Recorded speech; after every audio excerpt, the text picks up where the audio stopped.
안녕하세요. 이번 영상에서는 성형에 중독된 여자가 정신과에서 어떤 진단을 받을지 되게 궁금하실 것 같아서 준비를 해봤습니다. 나이와 성별을 불문하고 자신의 외모 콤플렉스를 개선하기 위해서 성형수술을 하거나 혹독한 다이어트를 시도하는 사람이 주변에 어렵지 않게 있죠. 문제는 사람들이 내 눈만 보고 있어. 내 눈이 좀 이상해. 나 지금 이거 쌍꺼풀 수술해야 될 것 같아.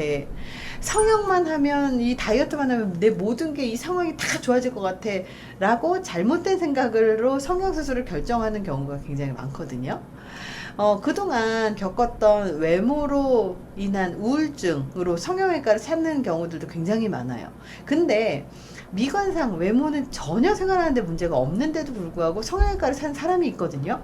바로 이런 사람들의 대부분은 진단명이 이렇게 나옵니다. 신체 이형 장애이라는 정신질환을 앓고 있는 경우가 많습니다.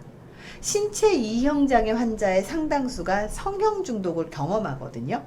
신체 이형 장애란 무엇이냐면요, 실제로는 외모에 결점이 없거나 아주 크지 않은 사소한 이런 결점임에도 불구하고 자신의 외모에 심각한 결점이 있다고 여기는 생각에 사로잡히게 되는 질병이거든요.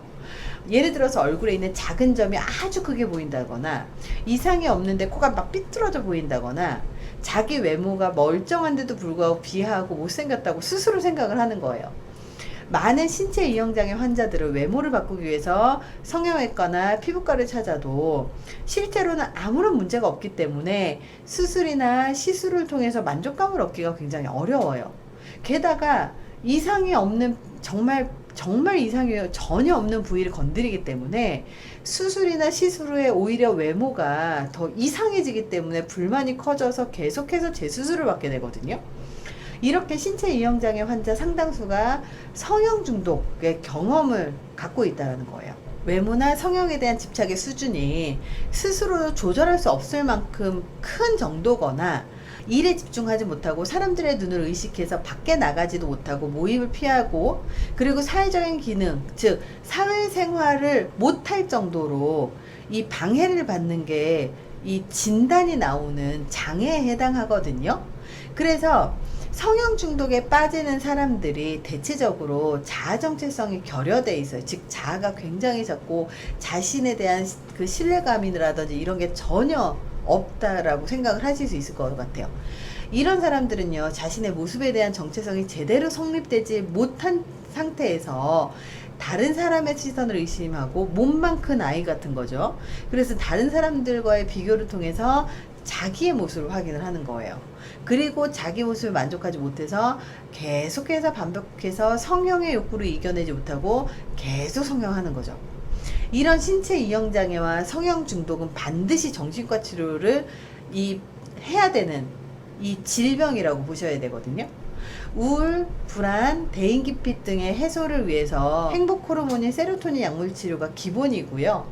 망상적으로 자신의 외모에 집착하거나 외모가 이상하게 느껴지는 경우는 항정신병 약물을 투약해야 된다고 합니다. 무엇보다도 근본적으로 마음의 문제가 해결되어야 되거든요. 즉 자존감을 강화시키는 심리상담 치료가 병행돼야 돼요. 반드시. 그래서 약물 치료하고 상담 치료 이 두 가지가 함께 되지 않으면 치료가 불가능합니다. 이 낮은 자존감을 회복하기 위해서 비생산적이고 외적인 요소에 집착하기보다는 생산적인 방법으로 자존감을 높일 방법을 찾아야 되거든요.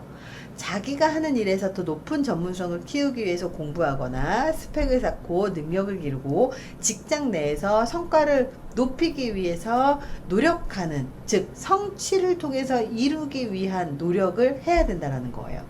그래서 이런 노력이 있어야 성형 중독에서 자기의 인생의 그 개선으로 자존감이 높아지는 거죠. 그래서 이런 노력이 자기가 내실이 탄탄해진 사람이 되면요, 자존감은 자동으로 높아지고 이런 중독 자연히 치료가 될 수 있다는 겁니다. 그래서 이 자존감이라고 하는 것이 굉장히 중요한데요. 그렇기 때문에 자존감이 낮은 사람하고 높은 사람을 이렇게 봤을 때 가볍게, 아주 100%는 아니지만 간단하게 해결할 수 있는 방법 중에 하나가 그 사람의 직업을 먼저 확인을 하고요. 그 직업에 대한 자기의 자부심이 있는가, 자신의 직업에 성장하기 위해서 얼마나 노력하고 있는가만 봐도요, 그 사람이 자존감이 높은 사람인지 아닌지를 금방 알아낼 수가 있습니다. 그래서 이렇게 나에 대한 자존감이 낮은 사람이 성형 중독으로 가고, 그리고 성형 중독이 결국은 신체 이형 장애라고 하는 정신과 진단명이 내려질 수 있다는 점을 알고 있으시면 이거는 자존감을 높이는 걸로 치료가 가능하다라고 정리하실 수 있을 것 같습니다. 자, 이번 영상이 도움이 되셨길 바랍니다. 감사합니다.